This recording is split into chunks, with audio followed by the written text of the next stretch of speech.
저는 이 아가서 말씀을 볼 때마다 이 부분이 참 은혜로운 것 같습니다. 이 뒤에 말씀, 5절 이후의 말씀을 보게 되면 어떤 이 아가서를 쓴 사람의 그러한 평가도 나타나고 사랑이란 무엇인가에 대한 결론적인 것들을 이야기하는데 이 부분까지 5절까지 그 뒤에 바로 나와 있는 부분도 조금 포함한다고 할 수 있지만 이 8장 4절까지의 그러한 말씀을 통하여서 이 여인의 어떠한 변화들을 보여주는 그러한 부분이 어느 정도 마무리가 되는 것 같습니다.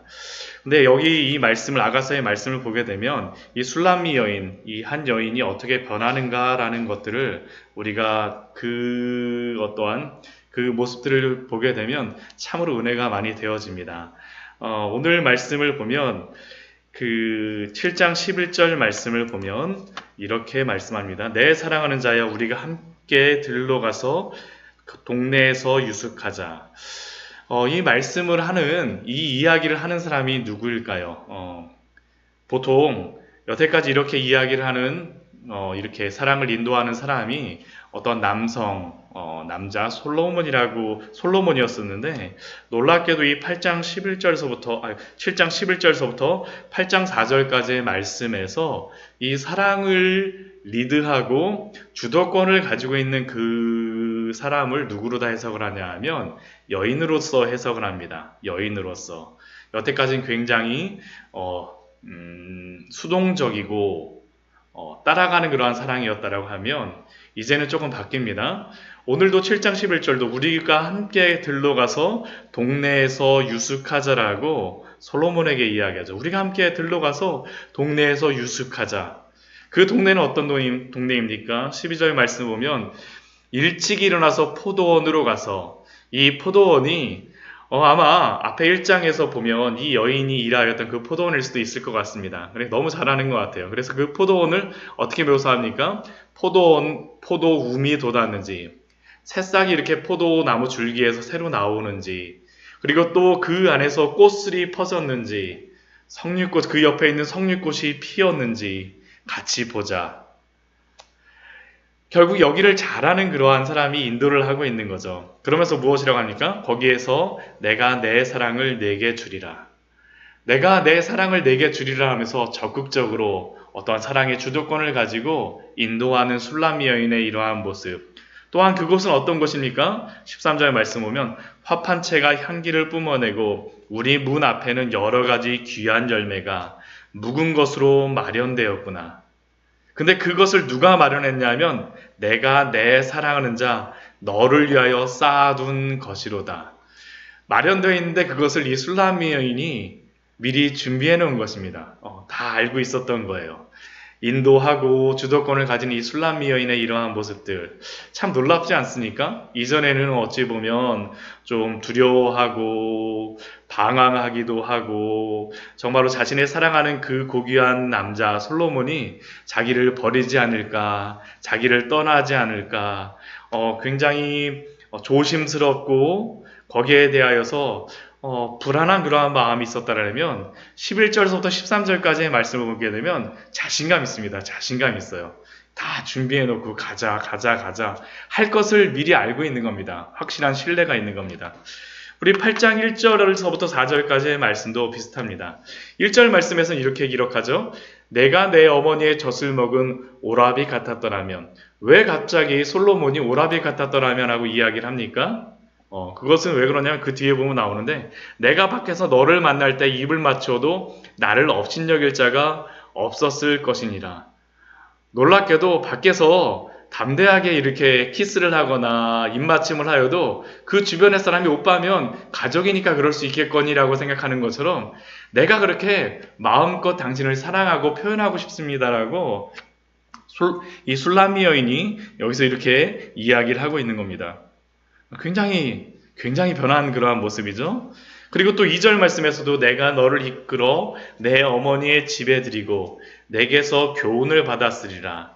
이것을 우리 성경에는 이렇게 해석을 하는데 다른 이 해석이 두 가지의 방법이 있습니다. 내가 너를 이끌어 내 어머니의 집에 들이고 내게서 교훈을 받았으리라라고도 해석을 하지만 이것을 내 어머니의 집에 들어가서 나에게 교훈을 주셨던 내 어머니의 집에 들어가서라고도 이렇게 해석을 할 수도 있습니다. 그러니까 나에게 이전에 교훈을 주셨던 내 어머니의 집에서 나는 향기로운 술, 곧 석류즙으로 내게 마시게 하겠고 너는 왼팔로는 내 머리를 고이고 오른손으로는 나를 안았으리라.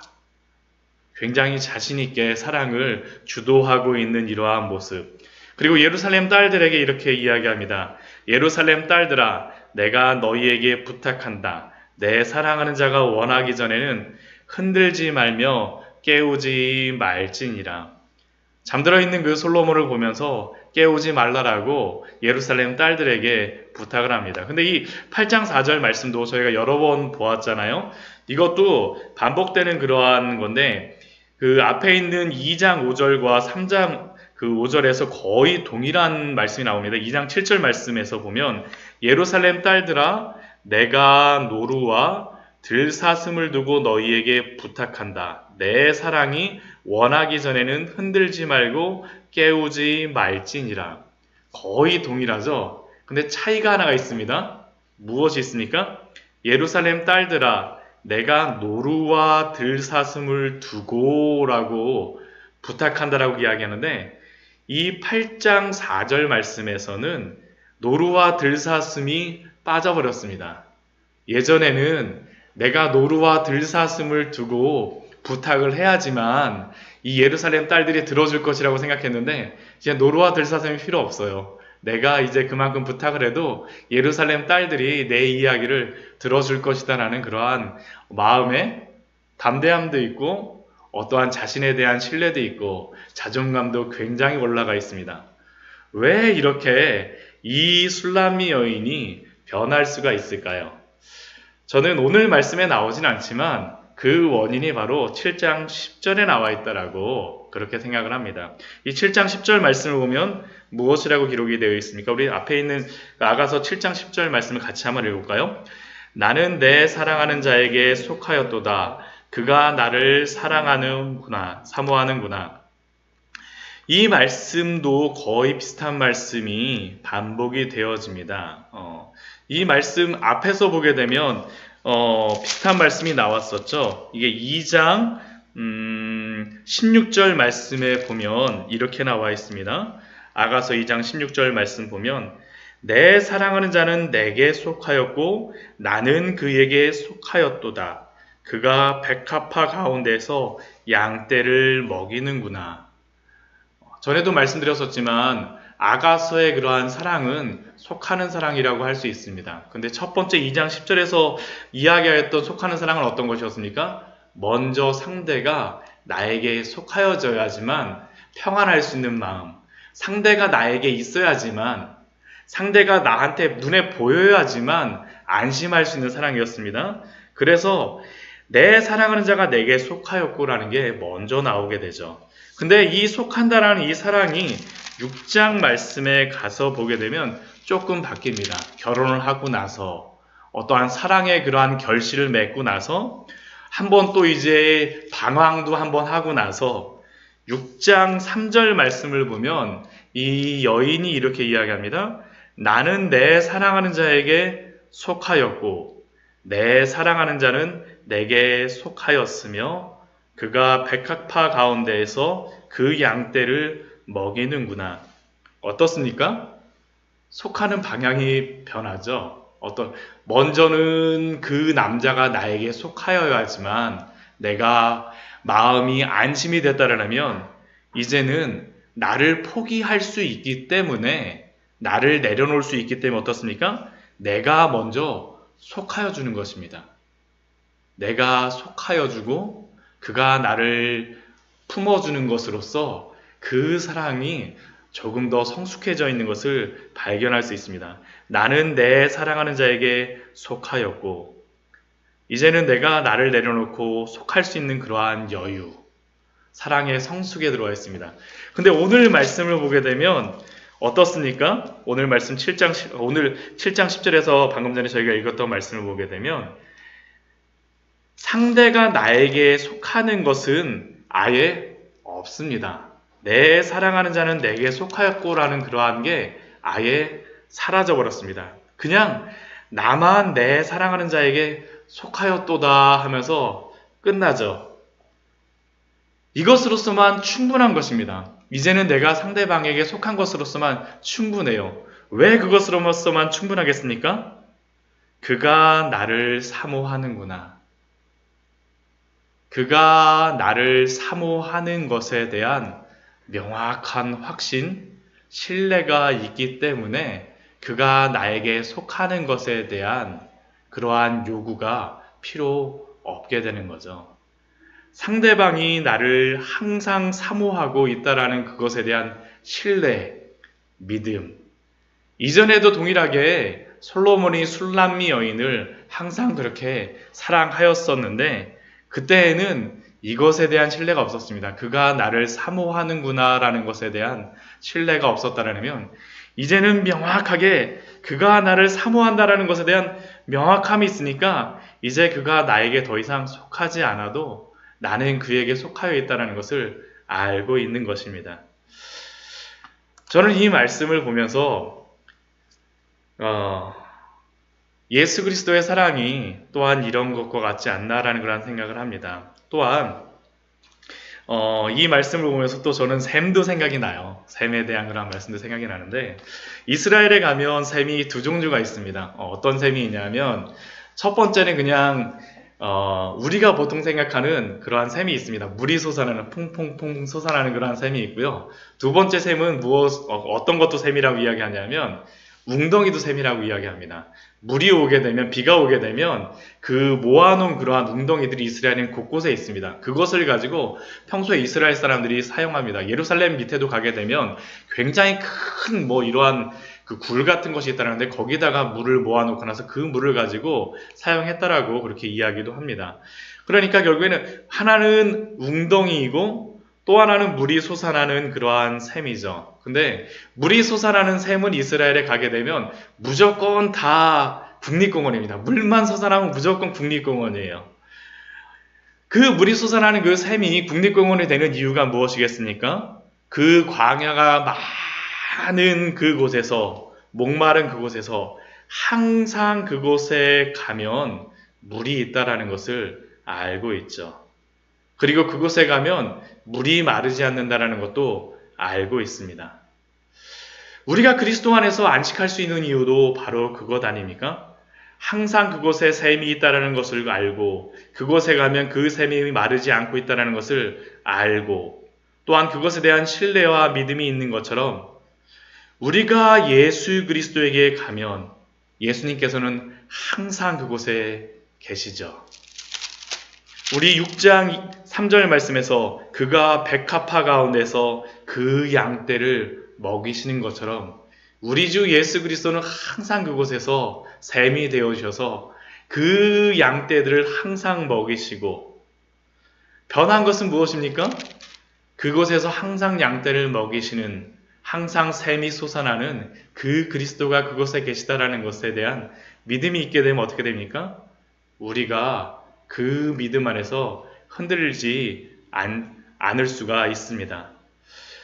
그리스도에게 가면 그 시원한 생수를 항상 마실 수 있고 또한 그러한 믿음이 우리에게 있으면 우리는 어떠한 환경과 어려움 속에서도 안식할 수 있고 그러한 안식을 가진 사람은 어떻게 되겠습니까? 이 술람미 여인과 같이 이렇게 행동할 수 있지 않겠습니까? 저는 이러한 성경의 예가 나와 있다라고 생각을 하는데 사마리아 여인이 바로 이러한 좋은 예가 아닌가라는 그런 생각을 합니다. 그 사마리아 여인은 어떤 여인이었습니까? 요한복음 4장 말씀에 보게 되면 남편이 5이 있었죠. 남편이 5이 있었으나 또 다시 결혼했습니다. 또 다른 샘물을 찾아갔습니다. 그러나 그녀는 그 많은 남편을 얻었음에도 불구하고 그녀의 영혼은 그 마음이 여전히 갈증이 있었기 때문에 또 다시 야곱의 우물에 와서 물을 마시려고 합니다. 그러한 때 예수님이 그녀에게 주시는 말씀이 있죠. 요한복음 4장 14절 말씀 우리 같이 한번 찾아보도록 할까요? 요한복음 4장 14절 말씀입니다. 요한복음 4장 14절 말씀입니다. 요한복음 4장 14절 말씀입니다. 같이 한번 읽도록 하겠습니다. 내가 주는 물을 마시는 자는 영원히 목마르지 아니하리니 내가 주는 물은 그 속에서 영생하도록 솟아나는 샘물이 되리라. 결국 예수 그리스도 안에서 영원히 목마르지 않는 샘물, 영원히 마르지 아니하는 그 샘물을 마셔야지만 그 갈증이 채워질 수 있다라고 예수님은 말씀하셨고, 이 생수를 마시자, 이 샘물을 마시자 그 여인이 벌하는 것이 무엇입니까? 4장 28절 말씀 보면 여자가 물동이를 버려두고 동네로 들어와서 사람들에게 이르되 내가 행한 모든 일을 내게 말한 사람을 와서 보라. 이는 그리스도가 아니냐 하니.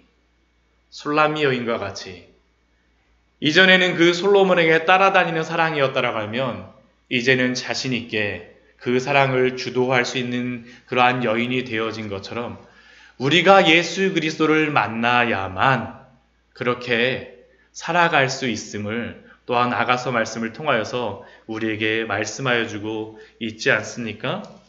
오늘 아가서 7장 10절 말씀, 나는 내 사랑하는 자에게 속하였도다. 그가 나를 사모하는구나. 결국 예수 그리스도가 누구인지를 바로 알 때, 또한 그분에게 우리가 참된 믿음을 가지게 될 때에 우리는 다른 우리의 신앙과 또한 삶의 순종도 나올 수 있음을 오늘 말씀은 우리에게 알려주고 있습니다. 말씀을 정리하도록 하겠습니다. 예수 그리스도 앞에서 살아가고 순종하는 것도 예수 그리스도의 사랑을 바로 알 때 사랑하고 순종할 수 있습니다.